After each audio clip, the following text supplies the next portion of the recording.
उम्मीद करता हूँ कि आप सारे खैरियत से ही होंगे। और आज जो टॉपिक हमने आपको पढ़ाना है that is very very important topic. ये टॉपिक आपके पेपर में आ सकता है, सही हो गया। और से देखिए इस टॉपिक में हमने पढ़ना क्या है। This topic is regarding AC generator. अब ये एसी जनरेटर है डेली लाइफ में, अगर आपने नोटिस किया हो आपके घर में जब बिजली जाती है तो जनरेटर ऑन कर लेते हैं, आपको बिजली आना शुरू हो जाती है आपके घर में, ठीक है। हमारे डॉक्टर केबिन में जब बिजली जाती है तो हम क्या करते हैं, हम जनरेटर ऑन कर लेते हैं, ऐसे ही होता है ना। अब देखिए बेसिकली एसी जनरेटर होता क्या है। It is a kind of a device which converts mechanical energy into electrical energy. ये मैकेनिकल एनर्जी को इलेक्ट्रिकल एनर्जी में कन्वर्ट करके आपको दे देता है। तो आप कैसे डिफाइन करेंगे एसी जनरेटर को? आप कहेंगे कि द डिवाइस व्हिच कन्वर्ट्स, ठीक है, the device which converts mechanical energy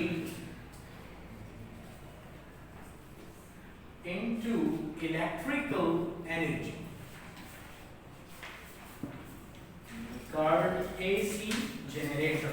उसको हम एसी जनरेटर कह सकते हैं। याद रखें कि अब ये जो आपका एसी जनरेटर है ये काम कौन से प्रिंसिपल पे करता है। याद रखें कि AC generator works on the Faraday's law of electromagnetic induction, जो लास्ट टाइम हम लोगों ने प्रीवियस लेक्चर में किया हुआ था। It works on the principle of Faraday's law of electromagnetic induction. तो वर्किंग प्रिंसिपल इसका क्या होगा? आप कहेंगे कि Faraday's law of EMI, Faraday's law of EMI। तो आप कहेंगे क्या है जी working principle? Faraday's law of electromagnetic induction। ये हमारे पास क्या है? This is the working principle of what? AC generator।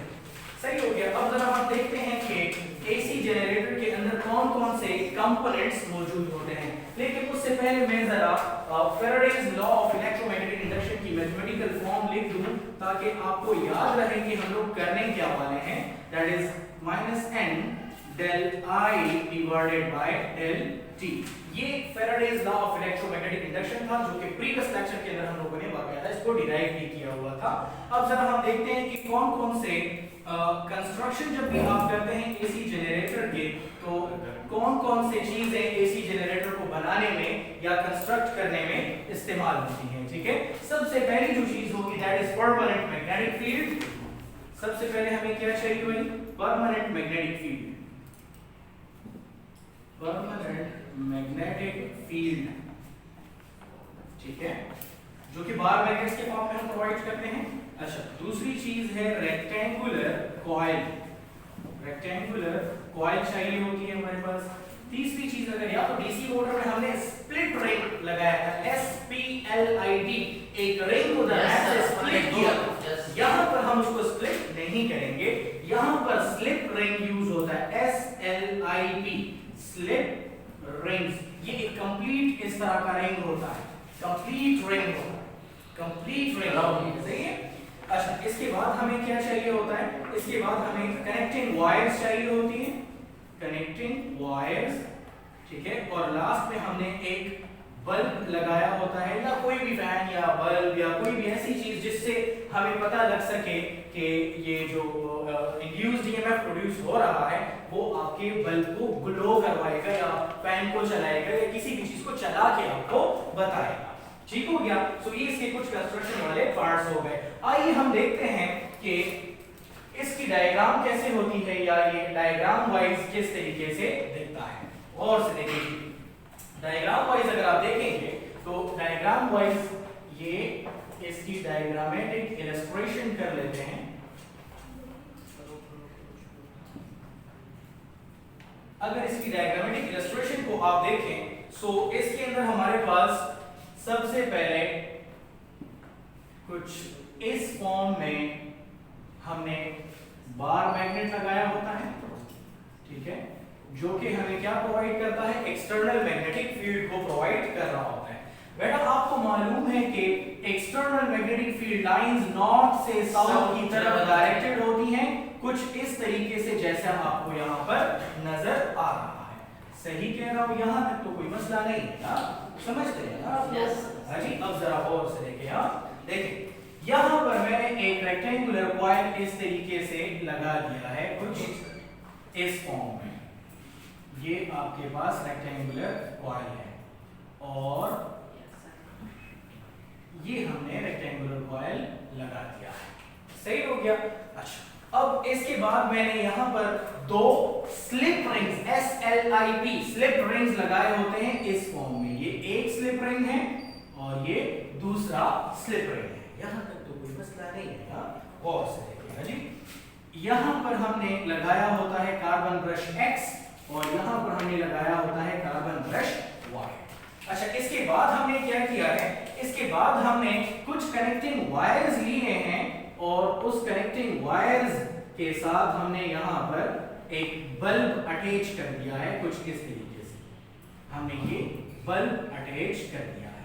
जब ये कॉइल रोटेट होगा तो ये बल्ब जलना शुरू हो जाएगा। जब ये कॉइल रोटेट होगा तो बल्ब ग्लो करना शुरू हो जाएगा। मतलब ये है कि ये कॉइल क्या लेकर आएगा, ये चेंज इन मैग्नेटिक फ्लक्स या करंट लेकर आएगा, जिसका काम इस बल्ब को क्या करना होगा, ग्लो करवाना होगा। ठीक है, अब जरा गौर से देखें, ये बल्ब आपके पास इस तरीके से ग्लो करना शुरू हो जाएगा। सही हो गया। अब कैसे ये काम करेगा, चले अब हम उसकी वर्किंग प्रिंसिपल को देखते हैं कि ये कैसे काम कर रहा है। ये जो फिगर आपको नजर आ रही है ये AC जनरेटर की फिगर है, सही है। अच्छा बेटा, आपके पास ये जो रेक्टेंगुलर कॉइल आपको नजर आ रहा है, मैंने आपको पहले भी बताया कि ये जो AC जनरेटर है it works on the principle of Faraday's law of electromagnetic induction, जिसमें आप क्या करते थे, आप फ्लक्स में चेंज लेकर आते थे और उस चेंज इन मैग्नेटिक फ्लक्स की वजह से इंड्यूस्ड EMF जनरेट हो जाता था। समझ रहे हैं ना आप जी? अब हम देखते हैं कि वो चेंज इन मैग्नेटिक फ्लक्स कैसे आता है। चले अभी हम जरा इसको देखते हैं कि वो चेंज इन मैग्नेटिक फ्लक्स कैसे आता है, वो जरा देख लेते हैं।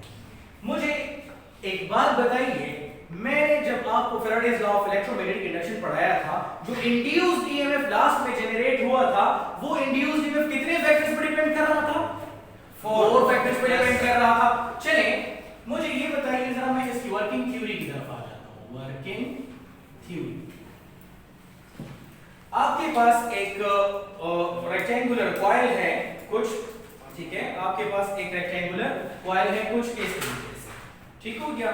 मैं कहता हूं कि ये आपके पास क्या है, this is a rectangular coil, ये आपके पास क्या है, रेक्टेंगुलर कॉइल है।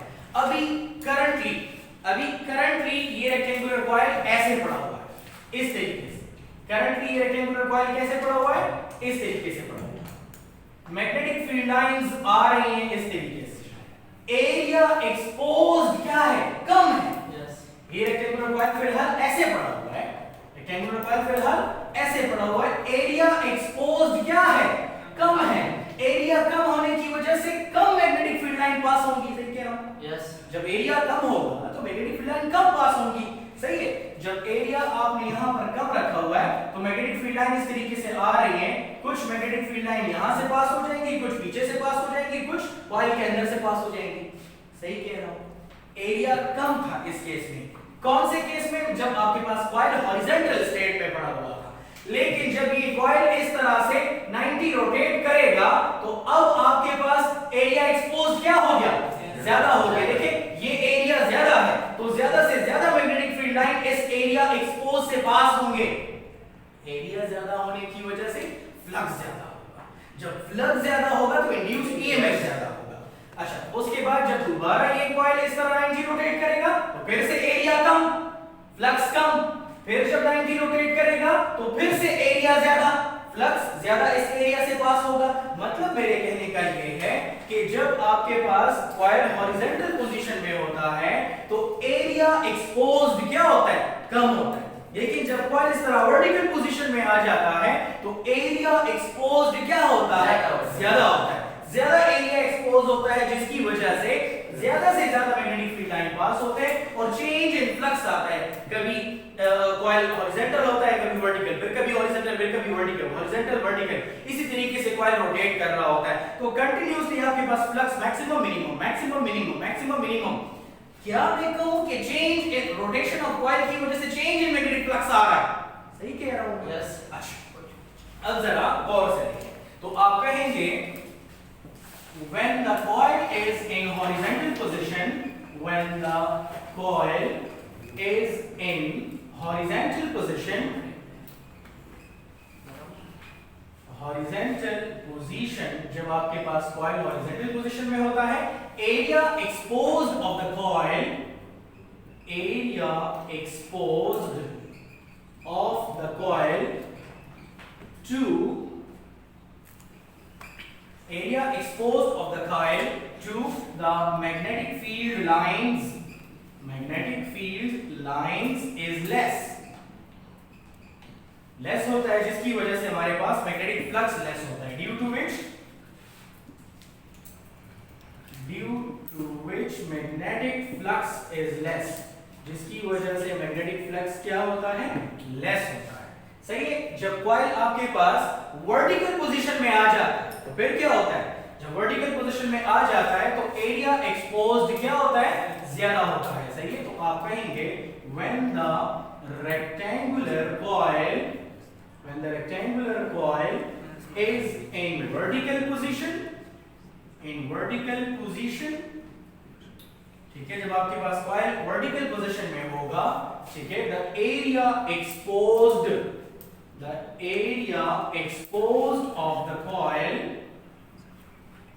will be greater, area exposed of the coil क्या होगी? will be greater, as a result आपके पास, ठीक है, as a result flux या magnetic flux, as a result of magnetic flux will be greater, magnetic flux क्या होगा? greater होगा। तो आप यूं भी कह सकते हैं कि due to continuously rotation of the rectangular coil क्या होगा आपके पास? जो it will bring a change in magnetic flux, ठीक है, hence due to continuous rotation of the coil, there comes change in magnetic flux, which then produces an induced EMF in the rectangular coil, जिसकी वजह से हमारे पास coil में rectangular induced EMF produce हो जाता है। तो आप कहेंगे which then produces an induced EMF in the coil, ठीक है, due to which the bulb starts glowing,